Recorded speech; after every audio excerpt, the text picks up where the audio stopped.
incansables, los maestros abren los ojos y la mirada se ensancha más. ¿Qué tal? ¿Cómo les va? Les doy la bienvenida y les cuento que vamos a inaugurar en Caminos de Tiza un formato nuevo que repetiremos de tanto en tanto y será con un solo invitado. Nuestro tema entonces, conversaciones, hoy con Carlos Escliar, que así se presenta. Me llamo Carlos Escliar. Actualmente soy investigador principal del Consejo Nacional de Investigaciones Científicas y Tecnológicas de la Argentina, CONICET, y también investigador del área de educación de la Facultad Latinoamericana de Ciencias Sociales, Flaxo, Argentina. Parte de mi formación la realicé en el exterior, estudios de postdoctorado en educación en el Consejo Nacional de Investigaciones de Italia, en la Universidad de Barcelona y en la Universidad Federal de Rio Grande do Sul, Brasil.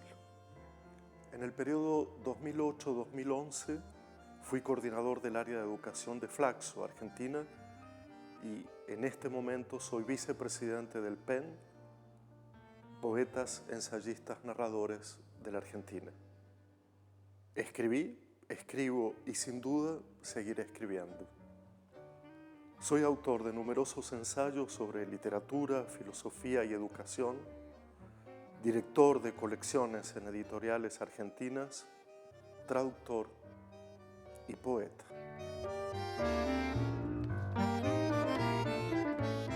Bueno, por todo ese recorrido estoy aquí con Carlos Escliar, a quien muchos de ustedes conocen sin duda. Bienvenido, Carlos. Muchas gracias, Mirta, por la invitación. Esto de las conversaciones, vos le das mucho valor a la conversación. ¿Por qué? Bueno, casi que creo que es la solución a la mayoría de nuestros problemas, no solo personales, sino colectivos, y además porque creo que las instituciones educativas deberían adoptar, muchas de ellas ya lo hacen, un estilo conversacional en lo que tiene que ver con la transmisión, lo que tiene que ver con enseñar y aprender. Claro, conversar los alumnos entre sí, alumnos y docentes en diferentes direcciones. Estamos en Caminos de Tiza y pensaba que en realidad caminos y conversaciones tienen mucho en común, ¿no crees? Yo recuerdo travesías y conversaciones y creo que las vidas pueden relatarse en gran medida de esta manera. Creo que además toda la literatura, sobre todo la novela, juega y apuesta, como cualquier biografía o literatura biográfica, a mostrar qué tipo de camino has hecho, cómo llegaste a ser el que crees ser y qué conversaciones te han sostenido en el camino, te han desviado del camino, te han llevado a otros caminos. Claro, caminos que a veces se detienen, como las conversaciones, que tienen atajos, que son sinuosos, que se puede ir y volver, también como las conversaciones, y podríamos seguir mucho más.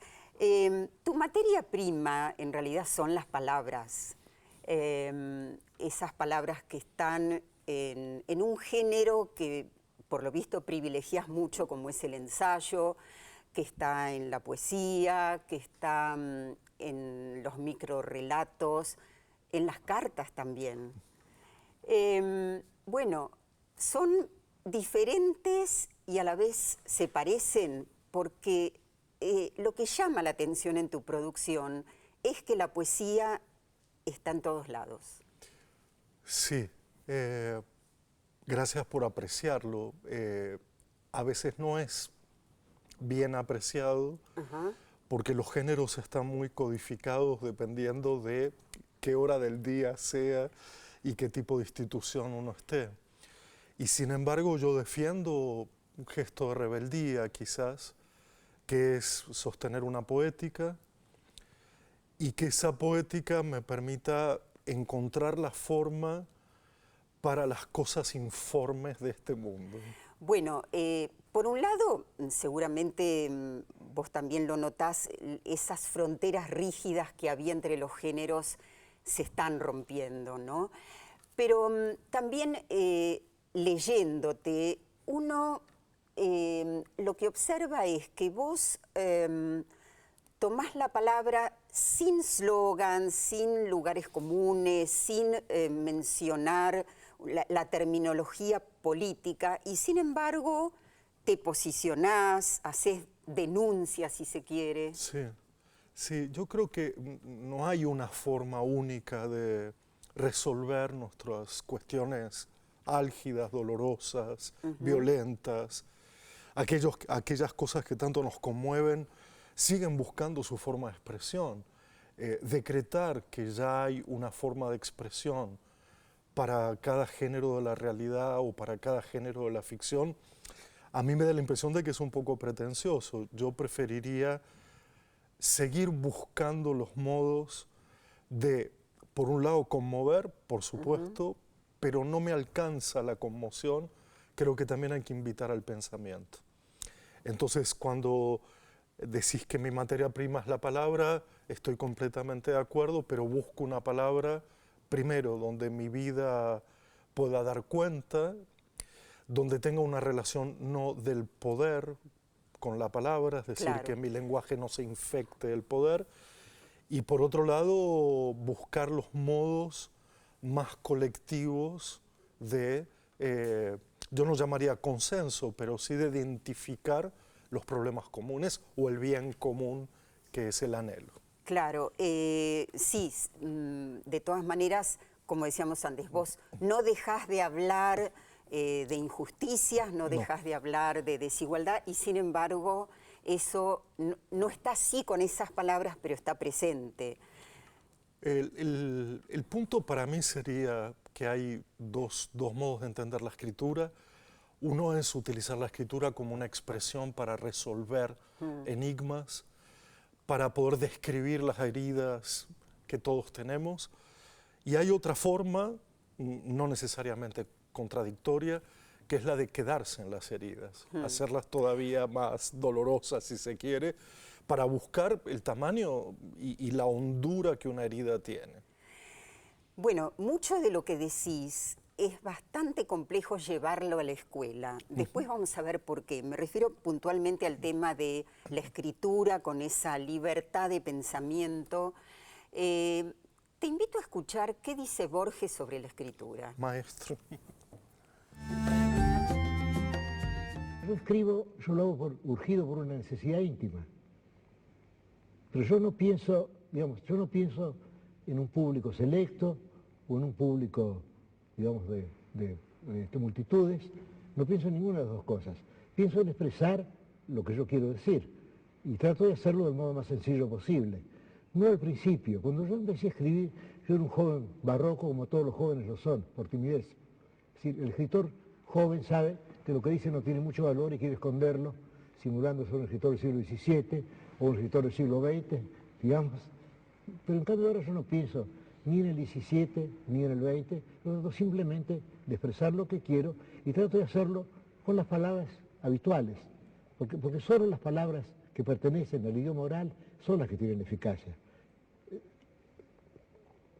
Es un error suponer que todas las palabras del diccionario pueden usarse. Hay muchas que no pueden usarse. Por ejemplo, en el diccionario usted ve la palabra, usted ve como sinónimas la palabra azulado, azulino, azuloso y creo que azulenco también. Pero la verdad es que no son sinónimas. La palabra azulado puede usarse, es una palabra común, digamos, que el lector acepta. Pero si yo pongo azuloso o si pongo azulino, no. Es una palabra que mira en dirección contraria, como decía Stevenson. Es decir, que realmente la única palabra que puede usarse es azulado, porque es una palabra común que se desliza con las otras. Y las otras serían artificiosas. Entonces, yo pongo azulino, por ejemplo, es una palabra decorativa. Es como si yo pusiera de pronto una mancha azul en la página. De modo que yo creo que esto no es una palabra lícita. Es un error escribir con el diccionario. Uno debe escribir, yo creo, con el idioma de la conversación, con el idioma de la intimidad.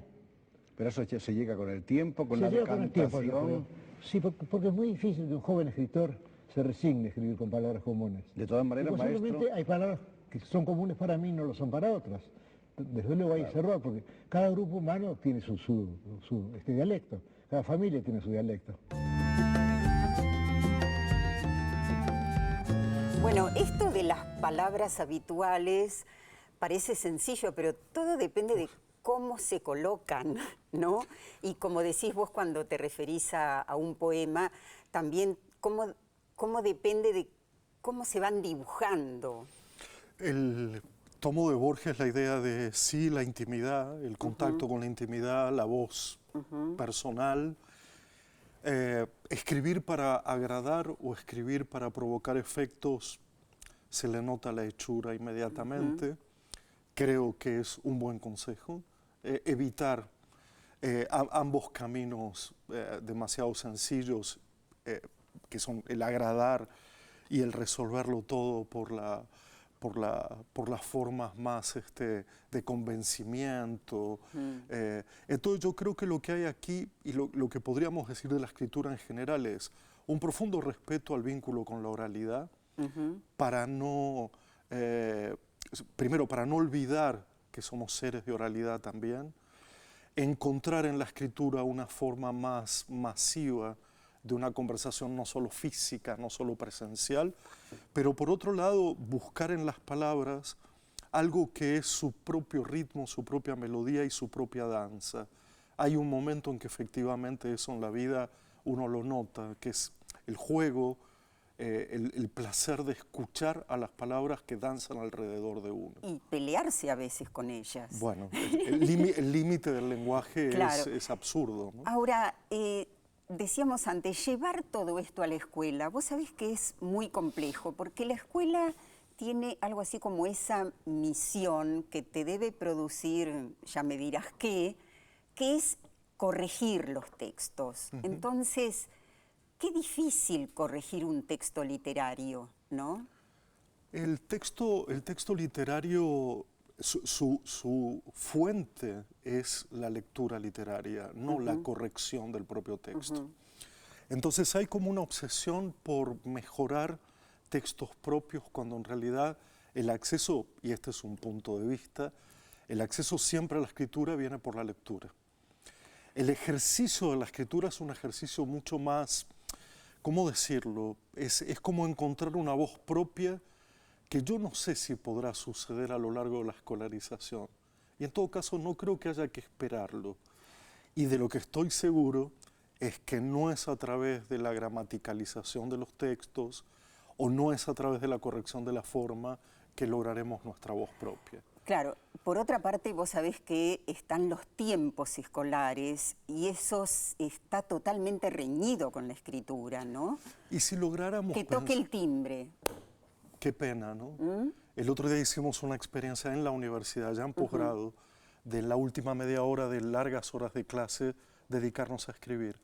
Y había gente que se quedaba después del horario porque necesitaba tiempo. Esa necesidad de tiempo tiene que ser dada. Bien, esto es un punto importante, porque si no, esa rigidez atenta totalmente contra la escritura. Pero uno podría pensar, la escuela tiene contenidos de disciplinas muy diversas, a lo mejor el objetivo tiene que ser más pequeño, ¿no? Como dejar el gusto por escribir.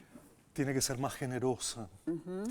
La idea educativa, y esto también es un punto de vista que con el paso de los años he tratado de adoptar y de contagiar, hacer contagiar, es hagámonos responsables de una idea que sea generosa, que no sea mezquina, que es dar tiempo a la escritura, entre otras cosas, y eso tendrá su propia vida, no delante nuestro, no con nosotros, pero se trata de la vida de los demás, no de la nuestra.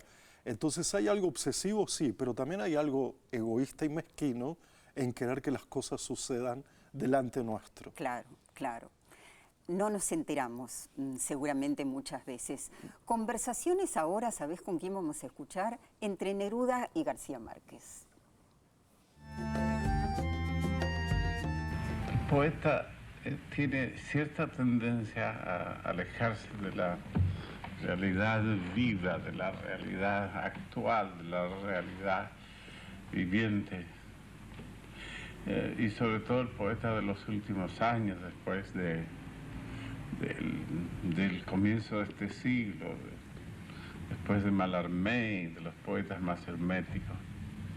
Pero yo he envidiado, yo, personalmente, la condición del novelista que tiene, de alguna manera o de otra, ese acceso directo al relato, a contar cosas que se ha abandonado en la poesía, que era una fuente de poesía cuando la poesía se llamaba, ya nunca más ha vuelto a tener ese apellido, poesía épica. Ya se odió a la poesía épica, a la poesía que contaba algo. Ya nadie trató de escribir como Homero el relato de un pueblo, ni como el Dante las luchas y las pasiones de gente que existían y que vivieron. Ya nadie lo quiso hacer más, y yo no le tuve miedo a eso. Yo te digo francamente, para mí la poesía sí tiene dificultades y tiene, como cualquier oficio, todas sus interrupciones, sus problemas. Yo me siento nadando como un pez en el agua dentro de ese río, pequeño océano que es la poesía, y se puede difícilmente salir.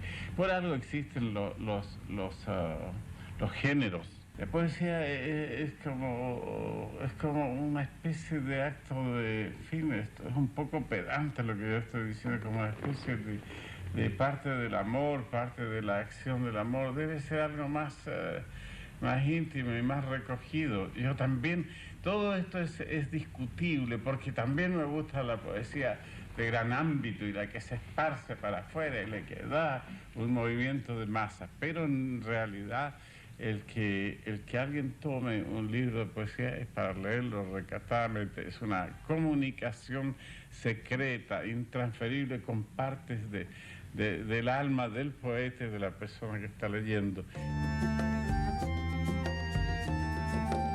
Bueno, escribió las poesías más íntimas, ¿no? Encontrando las palabras justas para expresar sentimientos, y a la vez Neruda escribió mucha poesía política.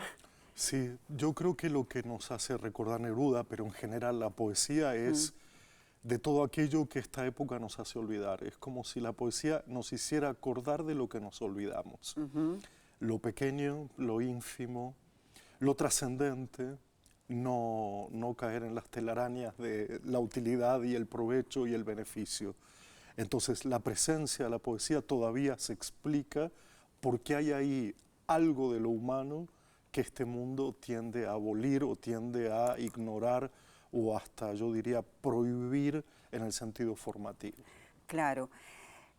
Borges antes decía que él lo que se planteaba era expresar lo que quiere decir. Y volviendo a la escuela, yo pensaba, si la escuela dejara decir justamente, porque el problema es si la escuela impone temas o si permite que los temas salgan de adentro para afuera, como decía Rilke en Cartas a un joven poeta, que decía, entre en sí mismo. Me parece que las dos cosas deben funcionar en una conversación, que son, primero, hay una conversación del mundo que el mundo ha hecho a lo largo de los siglos y que la escuela debe retomar. La escuela entra en ese orden discursivo. La escuela no se puede apartar de lo que el mundo ha producido como conversación. Pero luego hay otra conversación que es lo que llamamos ingenuamente el punto de vista.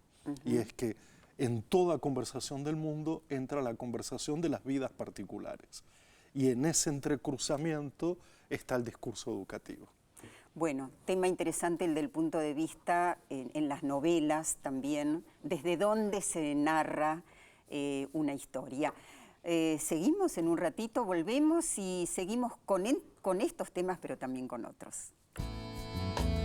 Mochila al hombro, cuaderno nuevo, pájaro de papel. Se busca escuela que deje huella y abrigue bien.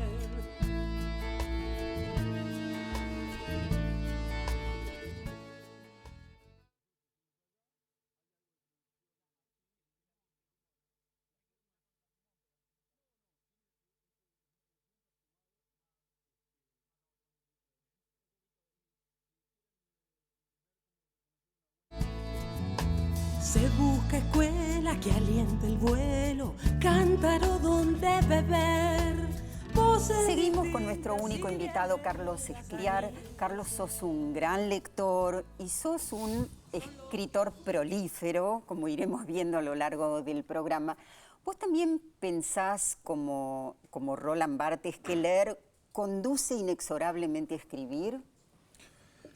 En mi caso particular yo he reflexionado que sí, que soy un lector que escribe, que soy un lector cuyos efectos de lectura pasan a mi propia voz. Hay otros que son más comentadores de textos, hay otros que independizan lectura y escritura, y en mi vida en particular yo creo que he podido escribir gracias a la lectura y que son los efectos de lectura los que me conmueven. ¿Y cómo fue tu acercamiento a la lectura? O sea, ¿hubo alguien significativo que te acercó, que te ofreció, que acompañó? Te confieso que soy un lector muy tardío, que no fue en la escuela, ni en la primaria, ni en la secundaria, y confieso también aquí que tampoco en la universidad, pero hay encuentros que se producen por fuera de las instituciones, y yo creo que aquí lo interesante a resaltar es que creo que hay dos cosas interesantes de la lectura. Una es, por supuesto, la soledad en la que uno logra leer, pero otro es tener con quién conversar sobre la lectura. Cuando algo de esto falta, me parece que la lectura no se ha materializado totalmente. Entonces yo he tenido muchos amigos que me han invitado a leer. Y a conversar sobre lo leído. Y a conversar sobre lo leído de tal manera que te indican, esas conversaciones te llevan a entender la lectura por un lado, a comprenderla, pero por otro lado a hacer biblioteca o a conocer nuevos libros. A comprenderla o a tomar conciencia de que también hay distintos puntos de vista sobre ese leído. Infinitos, y me he llevado chascos muy interesantes sobre libros que para mí son trascendentes y para otros pasan de largo y se vuelven indiferentes, ¿no? Aquí tenemos otro tema interesante en relación a la escuela, que es dar lugar a esos múltiples puntos de vista, ¿no? Porque cuando en la escuela se pone el acento en qué comprendimos o qué quiso decir el autor, estamos perdiendo muchas posibilidades. Sí, porque la lectura es una fuente inagotable de recursos y de intenciones y de entrelíneas que, como decía Clarice Lispector, no pueden ser aplastados. Y por lo tanto no sé si la comprensión es lo más interesante en la lectura literaria, pero sí entender esos puntos de vista ya es el ejercicio de la lectura, que es el ejercicio de la alteridad, el ejercicio de ser otros, de entender que hay otras vidas, de entender que hay otros mundos y que tu vida y tu mundo es apenas una partícula pequeñísima en este entramado de mundos posibles, ¿no? Clarice Lispector también hablaba de la felicidad clandestina. Sí. Y es eso la lectura, ¿no? Pero también la felicidad por comentarlo, compartirlo. Totalmente. Hay un gesto que yo creo que es muy noble, que no es el de hay que leer, sino que el gesto noble es mostrar el amor, y el amor quiere decir también el desgarro, quiere decir también el desasosiego en el que uno ha leído. El dar de leer del que habla Daniel Pennac. Exactamente. Y esto que vos decís de la conversación posterior a la lectura, lo que permite es abrir el juego de las miradas distintas, ¿no? Sí, hay por ejemplo, en novelas que hemos trabajado y con las cuales todavía sigo trabajando, es que cada vez descubrimos detalles más ocultos o más sutiles. En segundas y terceras lecturas. Y por eso se habla tanto de que la relectura a veces es mucho más interesante que la lectura. Y uno en la escuela debe invitar no solo a la soledad y no solo a la conversación, sino a ese gesto tan arduo que parece el de la repetición, al cual yo le tengo mucho respeto, pero que podríamos llamar de relectura. Claro, y en esas relecturas descubrir las distintas capas, ¿no? Son infinitas. Son infinitas. Vamos a ver a compartir una imagen y veremos qué te dice esta imagen que tiene tanto que ver con la lectura, con el lector. ¿Qué tal? Podría ser así. ¿Quién atraviesa a quién? Exacto. ¿Quién atraviesa a quién? Hay un atravesamiento mutuo entonces. Sí, pero yo tiendo a pensar que en la relación entre uno y la lectura lo que importa es la lectura y no tanto uno. Como es exactamente lo mismo que en la relación entre uno y el mundo, lo que importa es el mundo. En mi experiencia yo me he sentido más atravesado por libros que yo haber atravesado libros, a los cuales generalmente me gusta dejar intactos. Pero hay que dejarse atravesar cuando uno lee. Pero si no, ¿para qué leer? ¿No? Si no, ¿para qué leer? Yo sé que la pregunta de ¿para qué? Es una torpeza de mi parte. Sí. Acabo de escribir un libro que se llama La inútil lectura, donde el ¿para qué? Desaparece. Desaparece. Me parece más interesante en todo caso preguntar por qué, o qué hay en la lectura que nos pueda dar y qué otras cosas no nos dan, tanto en la lectura solitaria como en la conversación, ¿no? Entonces, eso de inútil aquí, con todo respeto, no quiere decir que no sirva para nada, sino que tal vez sirva para todo aquello que no sea una mercancía. Sí, y que sobre todo, como lo decís vos en el libro, no tiene que ser servil, ¿no? Hay un poeta argentino que estoy segura que vos aprecias mucho, que es Roberto Juarros. Sí. Y en relación a esa imagen, me parece que hay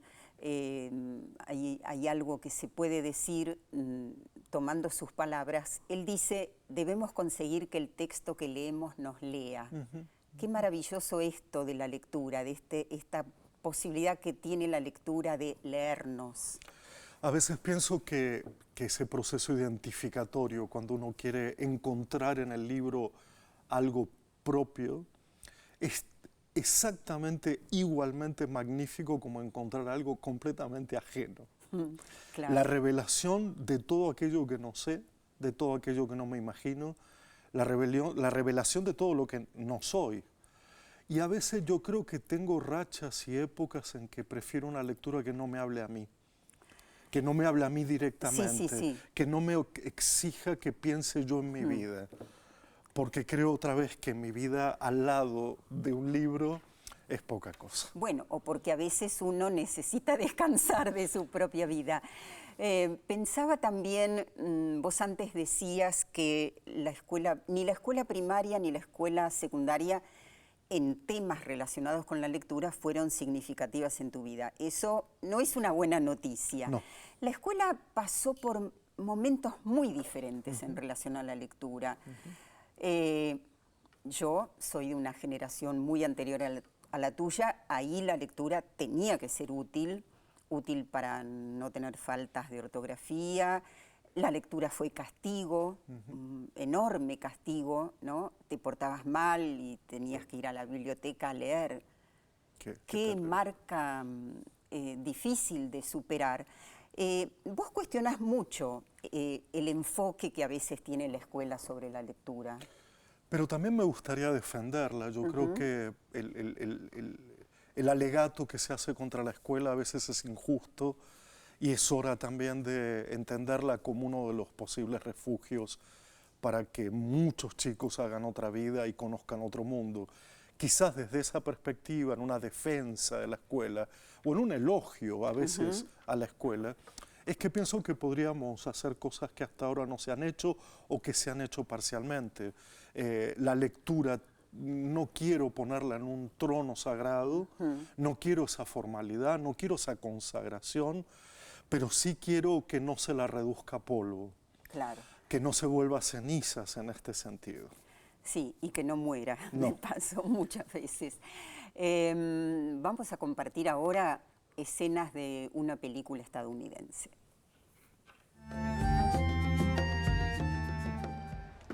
¿Y este? Están estudiando el Holocausto. Oh, no, no lo podrán leer. Lo intentarán, los libros no se están usando. Revisa sus notas de lectura. Si les das estos libros, no los volveré a ver y si regresan serán inservibles. ¿Qué tal este? Romeo y Julieta. Es una gran historia de pandillas. No, los libros no. Esto es lo que les damos. Es Romeo y Julieta, pero en versión condensada. Pero incluso estos, ve cómo los tratan, ves lo maltratados que están, les hacen dibujos y... Señorita Campbell, saben que les dan estos porque no creen que puedan leer más. No tengo presupuesto para comprar nuevos libros porque los chicos no los regresan. Entonces, ¿qué hago? ¿Comprarlos yo misma? Depende de ti, pero sería un desperdicio. ¿Hay alguien más con quien pueda hablar de esto? ¿Disculpa? Lo lamento, pero... No entiendo. ¿La Junta Educativa autoriza que los libros se queden aquí sin que nadie los use? Te voy a explicar. Este es un sistema descentralizado. Significa que el director y yo tenemos la autoridad de tomar estas decisiones sin tener que acudir a la Junta, que tiene mayores problemas que resolver. ¿Entiendes cómo funciona ahora? Perdón, no era mi intención saltarme su autoridad. Jamás haría eso. Es que... no sé cómo sumergirlos en la lectura sin esto. No lograrás obligar a una persona a querer educarse. Lo mejor es intentar que sean más obedientes, que tengan disciplina. Ese sería un enorme avance para ellos.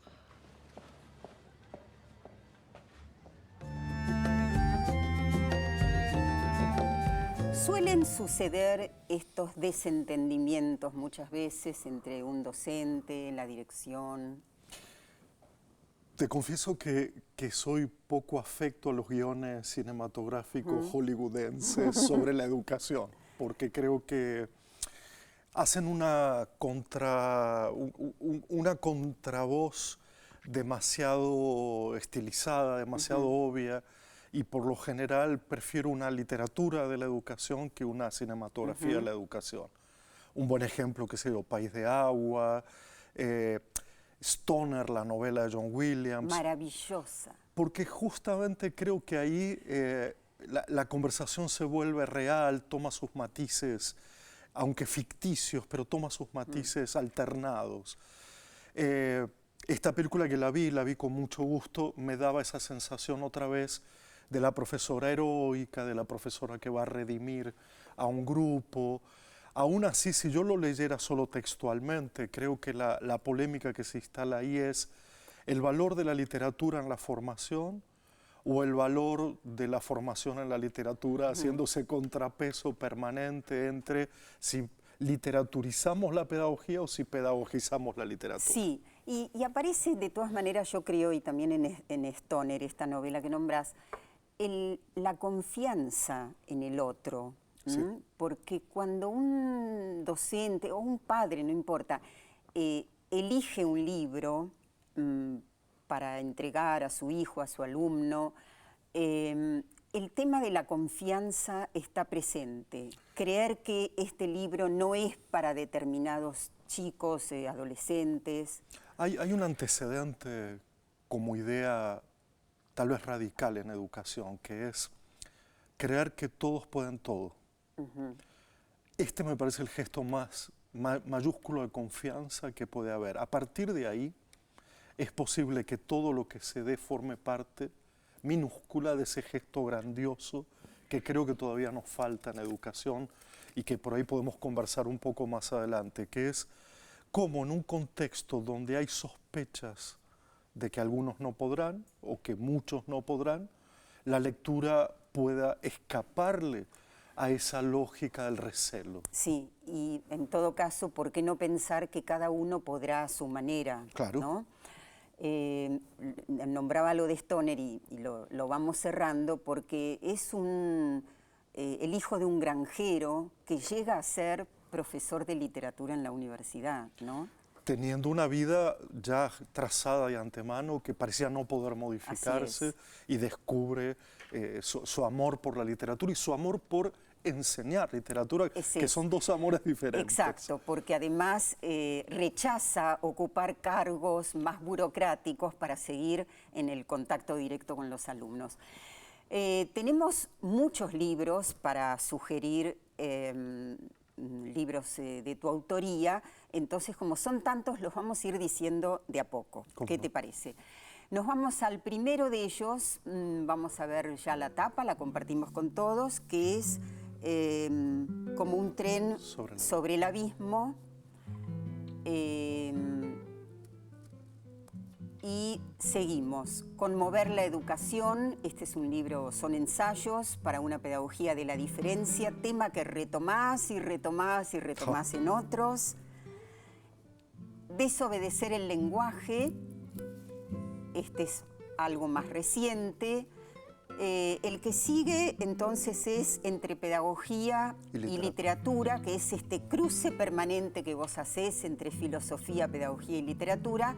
Y por ahora paramos aquí, escribir tan solos, y seguiremos entonces en el próximo bloque en el que nos vamos a ir introduciendo en otros temas. Ya volvemos. Mochila al hombro, cuaderno nuevo, pájaro de papel. Se busca escuela que deje huella y abrigue bien.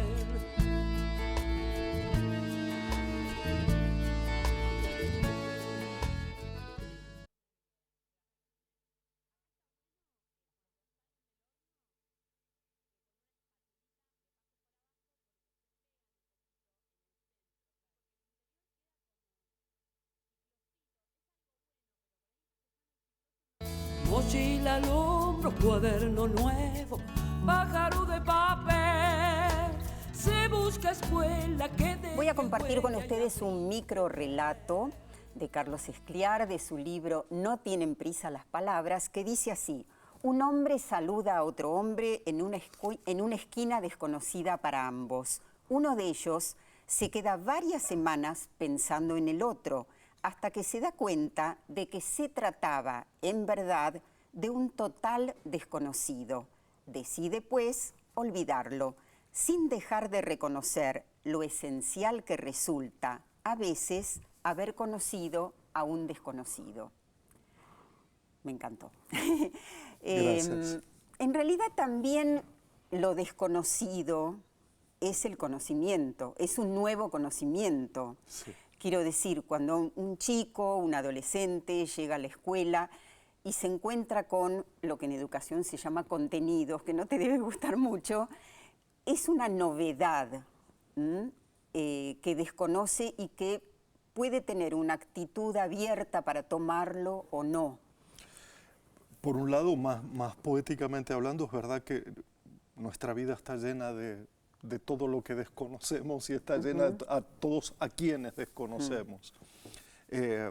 La escuela es un lugar donde somos, en principio, perfectos ignorantes de lo que vendrá, del porvenir, de lo que haremos, de quiénes seremos, y por lo tanto el conocimiento es uno de los factores que pueden ir transparentando ese derrotero que es la vida, ¿no? Por lo tanto, hay ahí algo que, bueno, a veces me gusta llamar como un desconocimiento que poco a poco se irá desconociendo cada vez mejor, en vez de conociendo cada vez mejor. Y uso para eso una referencia que es Italo Calvino, en Palomar, una novela muy pequeña y poco conocida, donde hay un personaje que está desesperado por conocer y quiere conocer al dedillo, por ejemplo, la ola del mar. Y la va describiendo, pero claro, llega un momento en que se da cuenta que es imposible describir toda la ola del mar porque en algún momento se esconde y decide distraerse hacia ¿Y por qué es infinita? Porque es infinita y va por debajo y qué parte de la ola estamos conociendo, ¿no?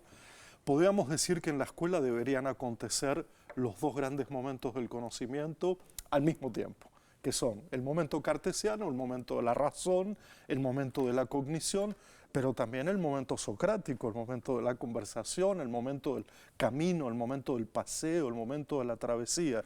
Creo que uno sin el otro en la escuela no funciona. Bueno, la escuela ha sido y sigue siendo muy criticada, ¿no? Como institución, como ámbito. Se dice, entre otras muchas cosas, que no evolucionó, o al menos que no evolucionó lo suficientemente. Ese espacio, ese ámbito llamado escuela, ¿apostás a él, lo reivindicás? Sí, primero porque reconozco el lugar que ha tenido en mi vida, no por lo de la lectura que comentaba antes, pero por tantas miles de cosas que me ha otorgado. Decí una. Dos. La amistad, conocer la pluralidad de amistades, conocer gente completamente diferente a mí en una escuela pública y eso ayudarme a salir del ambiente íntimo de mi familia, creo que es lo más importante que me ha pasado en la vida y es lo más importante que le debería pasar a todo el mundo, ¿no? Francisco de Victoria fue tu escuela primaria y el Bartolomé Mitre la escuela media.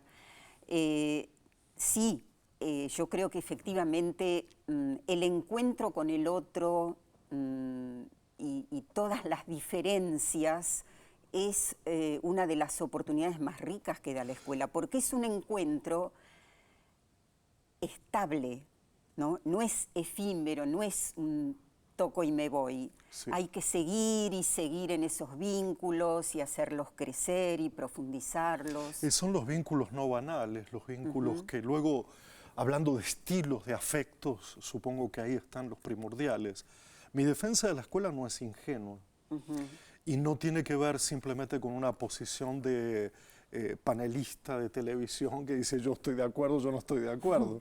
Hay que darle un poquito de contenido a esta idea de por qué se defiende o critica la escuela en momentos en los cuales para muchos la escuela podría ser un lugar de no solo de cuidado, sino de encontrar un destino que de otra manera sería insondable. Sí, como decía Emilia Ferreiro, si no es en la escuela, ¿dónde? Para miles y miles y millones de niños y adolescentes. Y entonces le agradeces mucho, parecería, y también hay algo que le reprochás, que quedó en deuda contigo.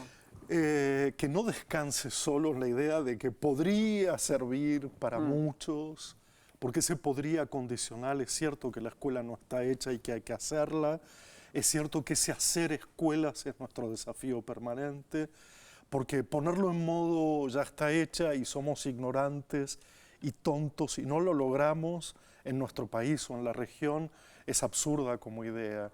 La idea es que la escuela no está hecha, puede haber modelos siempre externos, pero me parece que las escuelas no tienen que tener modelos externos y dependen mucho del funcionamiento de comunidades específicas.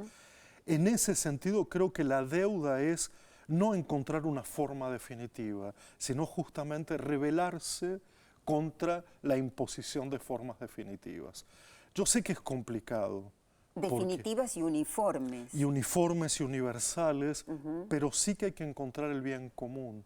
Me parece que si la escuela no logra ese bien común que tanto añoramos como sociedad, como país, como comunidad, no está contribuyendo decididamente y por eso se mantienen separados los sistemas, separados los barrios, separadas las regiones de las ciudades, porque justamente no hay una tendencia al bien común y la escuela debe contribuir frontalmente a ello. Ahora, no hay que hacer responsable a los niños de hacer lo que nosotros no hemos hecho a lo largo de las generaciones.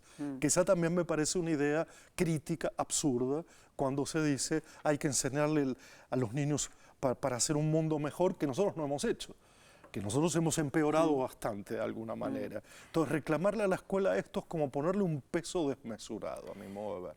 Sí, y esto que decís, rescato esta idea, de en cada comunidad hacer escuela todos los días, teniendo una lectura de esas necesidades singulares de cada comunidad. Voy a compartir con vos una imagen y podríamos pensar, a ver, ¿esto se ha superado ya en nuestra escuela o como concepto de educación? Esta imagen que vamos a ver ahora, ¿qué te parece?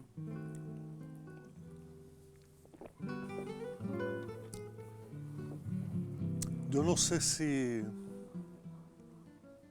así como un primer efecto rápido y tal vez superfluo, si hay algo de lo que se puede entender hoy como neurocapitalismo, no recupera un poco este lugar tan central del cerebro, ¿no? Y de las ingenierías y las mecánicas, como si aprender tuviera que ver exclusivamente con este modelo de lo vacío y lo lleno, lo fisiológico y lo arquitectónico por otro lado.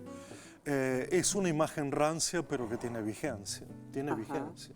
Lamentablemente digo, ¿no? Porque el cuerpo humano es tantas cosas, Sí. y tantas cosas incógnitas. Claro, y ahí también se pierde, porque si uno piensa que educar o la transmisión es llenar la cabeza de otros, se pierde escuchar al otro y se pierde esto que valoras tanto, que es la conversación. Ese niño algo tiene para decir. Sí, y lo que más me preocupa de esa imagen es su soledad, ese sesgo tan, voy a decir una palabra desusada, que es sejijunto. Ajá. A mí me gustaba esa Sí. palabra, me la enseñó mi padre, pero tan preocupado, tan absorto, casi como un niño que no es niño, ¿no? Y si el niño tuviera tuberías o tuviera caños o cañerías, en vez de imaginación, invención, creatividad, estamos en problemas. Claro, y además ahí aparece que como si aprender fuera solo una cuestión de la cabeza, Sí. ¿no? Pero en la cabeza también está la imaginación y la invención, ¿no? De sí. hecho, todos los gestos inventivos tienen que ver con volar, con salir de los costados de la cabeza, ¿no? No ser solo racional y apuntar a esa idea de invención que luego no es solo la escuela quien te lo arrebata, la idea, el hábito de inventar. Te lo arrebata la televisión en general, también te arrebata el hábito de inventar, te lo arrebata el dinero, te lo arrebata el trabajo o la idea de trabajo o cierta idea de trabajo. Claro, según cuál sea el trabajo también. Según cuál sea el trabajo. Hay una palabra, un concepto, que en educación está muy presente, que te resulta un poco antipático, que es el tema de evaluar. Sí. Porque te parece innecesario, injusto, no sé, discriminatorio, ¿por qué? Porque he notado con una cierta pena, y quizás sea un problema personal, un problema mío, que muchos educadores han sido transformados como evaluadores, porque por otro lado me parece que nuestra tarea consiste en enseñar y no en fiscalizar cómo se aprende, porque en tercer lugar creo que se aprende después, se aprende separado de la enseñanza y se aprende cuando no estemos, se aprende de otra manera, de otra forma. Y por último, porque creo que muchas veces evaluarse parece una especie de juzgamiento que un colega mío, Facundo Giuliano, llama juzgamiento ontológico. Es decir, una especie de duda sobre la existencia del otro. Se evalúa para saber si el otro es de verdad o es de mentirita. Sí, complejo, porque muchos docentes pensar, bueno, pero ¿y cómo hago? Porque el sistema tiene esto de, de la certificación, ¿no? Entonces el tema quizás sería, bueno, a ver, pero ¿en qué condiciones y con qué características evaluamos y cómo podemos repensar esto? Nos vamos a mostrar otros tantos libros de tu producción. Parte entonces de la bibliografía que les sugerimos a todos y vamos leyendo, ayúdame también vos, Hablar con desconocidos, este es uno de ellos. Nos vamos al siguiente, que es Hilos después. Estos son poemas. Y los después sí, Claro. es un homenaje a una poeta española que admiro Y mucho. la escritura de la pronunciación a la travesía. Y este que es reciente, bastante reciente, una joyita en la que hay, como en todos los ensayos, mucha reflexión que te permitís hacer y dar vueltas y vueltas y vueltas en relación a la inutilidad de la lectura y a la vez convencernos que es maravilloso leer. Es una idea en 270 páginas, una sola idea. Nos vamos al último bloque y vamos a ver por qué otros temas ingresamos y última bibliografía de nuestro invitado de hoy. Mochila al hombro, cuaderno nuevo, pájaro de papel.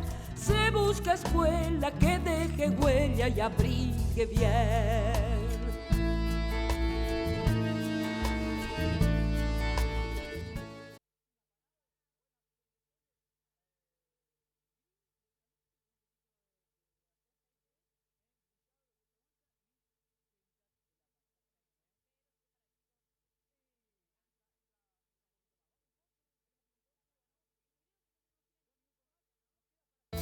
mochila al hombro, cuaderno nuevo, pájaro de papel, se busca escuela que deje huella. Carlos Escliar nos invita desde hace mucho tiempo a reflexionar sobre las diferencias.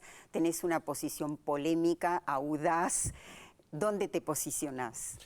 Bueno, queriendo unir dos cabos sueltos, por lo menos para esta madeja educativa tan complicada y tan llena de controversias.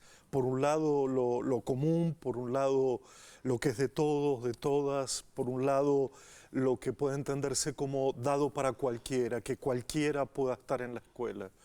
Pero por otro lado entender el cada uno, el singular, los efectos que puede producir una enseñanza para todos en cada uno, como si ahí hubiera un arte indescifrable o que debemos descifrar y no una técnica.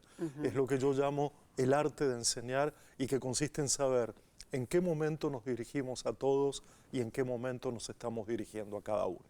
Bien, y ahí en todo eso cuestionás sin duda el concepto de normalidad y tantos otros. Carlos, no tenemos más tiempo. Vamos a ver las últimas propuestas bibliográficas de tu producción y como caminos y conversaciones terminan, a veces los caminos quedan inconclusos y las conversaciones también. Fue un gusto tenerte en Caminos de Tiza y vamos entonces a los libros. Muchas gracias. Lo dicho, lo escrito, lo ignorado, este libro está organizado como un diccionario maravilloso. No tienen prisa las palabras, de ese hemos leído algo. Y este libro, Pedagogías de las Diferencias, que también está en ebook, lo pueden encontrar en internet, me parece importante. Vos apenas... Poemas. Poemas. Y por último, Y si el otro no estuviera ahí, es un libro que escribiste hace mucho tiempo. Con ese libro te conocimos en Caminos de Tiza. Gracias una vez más, a ustedes hasta la próxima semana. Mochila al hombro, cuaderno nuevo, pájaro de papel, se busca escuela que deje huella y abrigue bien.